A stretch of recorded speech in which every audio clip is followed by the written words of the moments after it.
Hey, what's going on, everyone? My name's Wes. We're talking features you don't know about in today's video, so let's get into it. So, D&D books, right? There's a bunch of D&D books out there in D&D and Beyond. Oh my god, that is a lot of D's.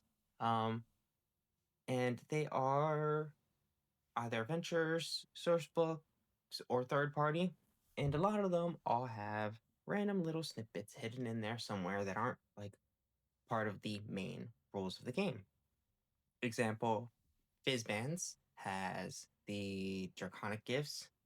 Van Richter's Guide has the Dark Gifts. I'm not sure if they're the same as the ones in Curse of Strahd.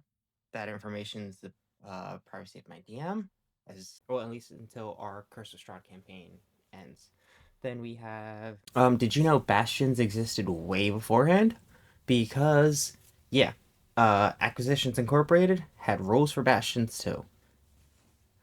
Um, but we aren't talking about any of those. We are talking about actual optional class features built directly into D&D Beyond. These optional class features, the ones that are actually integrated into the system, are those from the Crooked Moon and Obojima Tales, and we're going to be getting into both of them in today's video. Make sure your players are okay with this. They do come with negatives, so just be aware of that. Like, I know I had a dark gift where one of my characters got Disguise Self for free, but every time they used it, they became progressively unsettling. Which was a big thing because that was my bard, and they were very vain, and I did not like anything like physically altering of that character. I have other characters where I don't really give a what happens to, like visually. They can have any scars or whatever they want. So talk to your players and talk to your DMs. So let's go right into it with the Crooked Moon, starting with Bestios Awakening, which is going to give you Beast Skin. You can cast Polymorph once per long rest. Use whichever mental stat you want for your spellcasting ability, and you can do this once per long rest. That's the positive. The negative, Searing Silver. Doesn't matter what kind of resistance or immunities you have, if it's silver, you're taking the damage. If you touch silver, same concept, except you cannot heal until you finish a long or short rest, which is pretty intense. Then we have Call of the Lonely. Never Alone. As bonus action, you can summon a like uh your shadow, but it takes the form of a doppelganger. Remember those backgrounds from the Crooked Moon? They're like tied into these pretty much. Um, you can summon a doppelganger. It shares your initiative in combat. You gain a companion, right? Now you can do this as a bonus action, or once you use this bonus action, you can't do so until you finish a long rest. Now the negative is precarious fiend, precarious friend. Your doppelganger shows up with something like stolen every time, and then it's basically blamed on you. And then you also have unsettling presence. While your doppelganger is next to you, other people are frightened of you. Collector of Stories is going to give you legend lore, which you can cast once per long rest. Same thing. You can choose whatever mental stat you want. Then you're also going to get Hoarder of Stories for that feature. When you cast legend lore without a spell slot, an NPC will forget something about you. Could be that they like you. Then we're going to move on to our Crooked Fortune, which is going to give you the chance to cheat fate. You can just choose to succeed a saving throw if you fail. The issue is the next 3 saving throws you make are at disadvantage, and you gain a level of exhaustion. Pretty rough, right? Then we're going to get on to Cult of Personality. It's a cult of... Anyway, this is going to give you honey words. I just thought of the what's the movie with Seth Rogen? Not Pineapple Express, but the other one. Where they sing the Katy Perry song, where they just keep talking about honey potting. Right. So, honeyed words, you can use magic action, choose a creature within 60 feet. You can give them the charm condition. Here's the negatives. Solitary weakness. If you start your turn with no allies that can see or hear you within 20 feet, you lose any temporary hit points you have, and you gain disadvantage on your next test. Yep. Kind of sucks you can't move away from your allies, but it is what it is, right? Hand to Death. This is going to give you adamantite endurance. You have advantage on con saves. Cling to Life. When you have 0 hit points at the start of your turn, or when you die, you instead choose to regain a number of hit points equal to half your maximum. Once you use this feature, you can't do so until after you finish the long rest. Whenever you regain hit points through any means, you're only going to gain half the amount, and if a person dies within 30 feet of you, you gain hit points as normal, which is weird. Somebody has to die for you to regain hit points after that. And then you're also going to have the feature that is Death Knell. So other creatures within 10 feet of you have disadvantage on death saving throws. Not Death Knell, Death Null, I guess. Yeah, no, it's the Knell. Yeah. And they can't regain hit points by any means either. Now we're going to get Mighty of the Ode. It's going to give you Ancient Might. You can increase your strength by 2 and decrease your dexterity by 2. I'm not taking that hit to my dex. I don't care. But then as a bonus action, you can increase your strength to 25 for a minute. You can do this once for a long rest. The negative, when you activate your primal strength, your skin... Oh, you have vulnerability to fire damage until you finish a long rest. Then we have Self-Serving Sacrifice, critical savior. When a creature within 120 feet takes a crit, you can use your reaction to swap places with them. You teleport to their spot and roll a number of d6s equal to half your level. You take force damage equal to the total number rolled. If you reduce and you gain level exhaustion, you reduce if you reduce the damage to 1, the person you swap places with regains hit points. Draining Presence. When you finish a long or short rest, a creature within 100 feet of you loses a hit point die. Ugh. And then you also have Final Sacrifice. You can cast True Resurrection without a spell slot. Choose your mental stat. The person you bring back to life, the first time they take a long rest, they roll a d20 on a 1. You become a wraith and you haunt them, which kind of sucks. Then we have Shrouded Spirit. You have resistance to necrotic damage and advantage on death saves, on saving throws against spell effects, and effects created by undead. Unholy Appetite. You must eat raw flesh in order to maintain this, and then you are subject to the effects of Detect Good and Evil.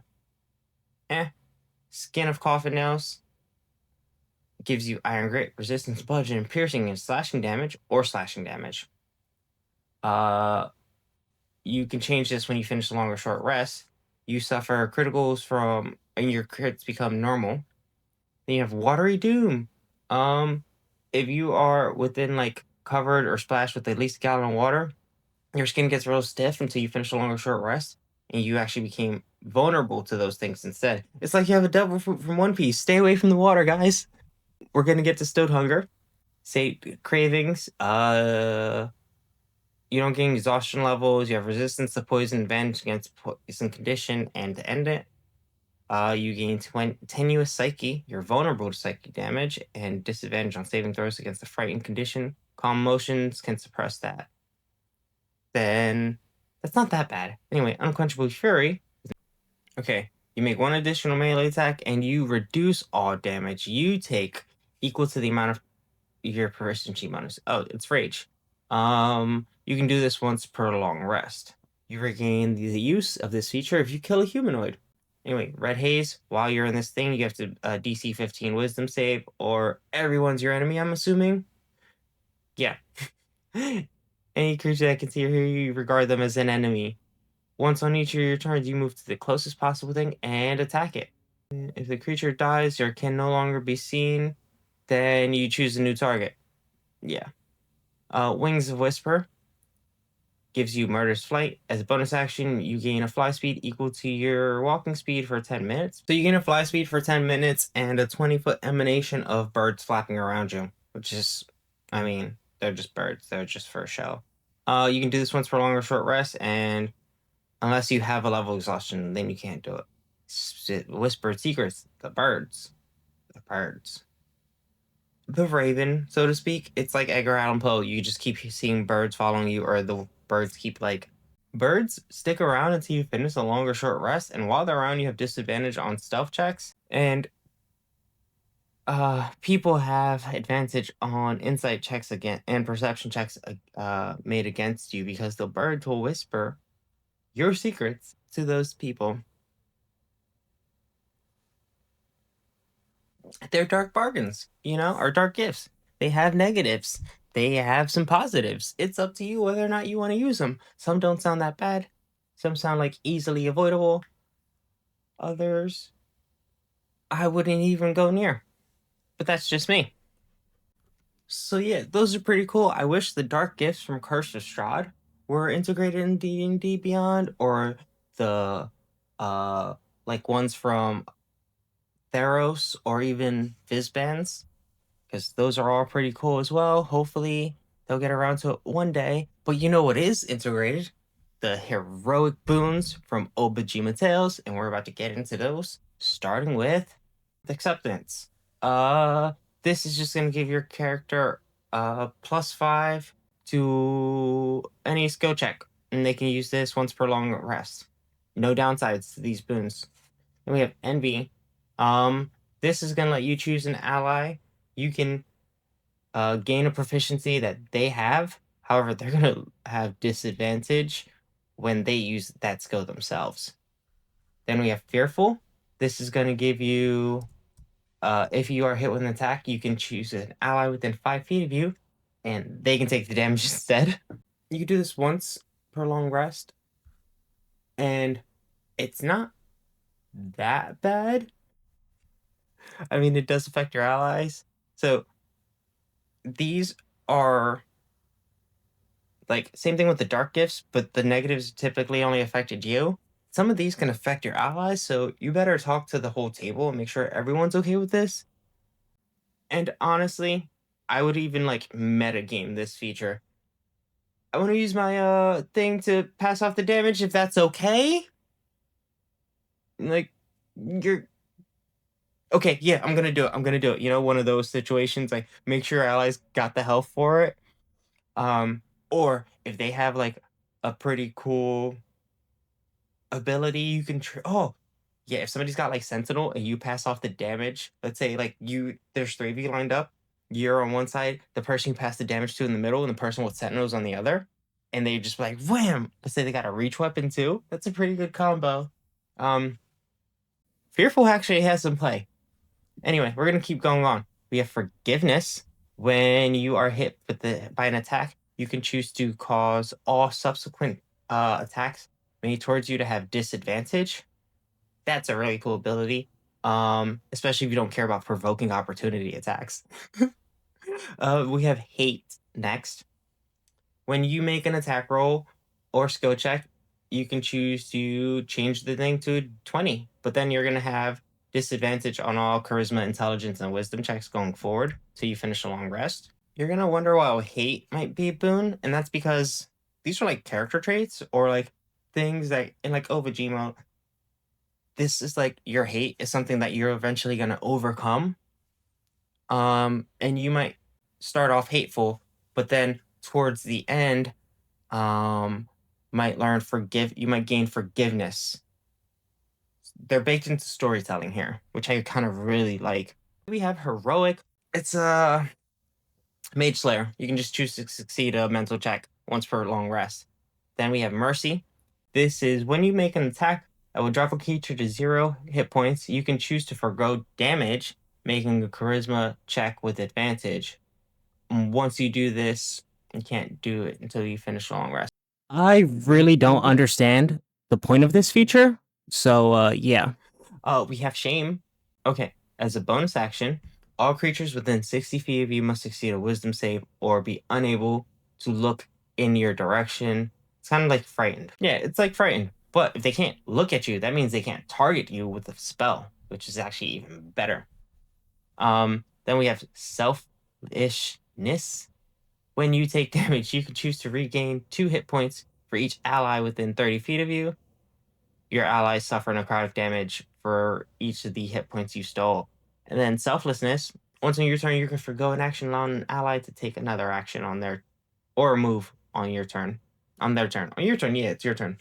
So if you're gonna do something like I don't know. Oh, perfect example. Our ranger didn't have much to do in combat the other day, so they just took the dodge action, which this would have given them the chance to just say, "Hey, wizard, go again." That was the last of them. So yeah, that's the last of them. What do you guys think? Would you allow them in your games? I, for one, would. I would probably give both a player a dark gift and a heroic boon just to see how things turn out, you know? Um, Opposite sides of the spectrum, or both very similar that work together with their build. Honestly, I'd probably give them out depending on like what concept the characters had, whether or not like depending if they wanted it too. I obviously talk to your players, talk to your DMs, and well, and hopefully we'll get like those other features from past books updated into D&D Beyond one day. Who knows? I've been Wes, Where's the Fun. Thank you. Don't forget to like, comment, and subscribe, and have a good day. Bye.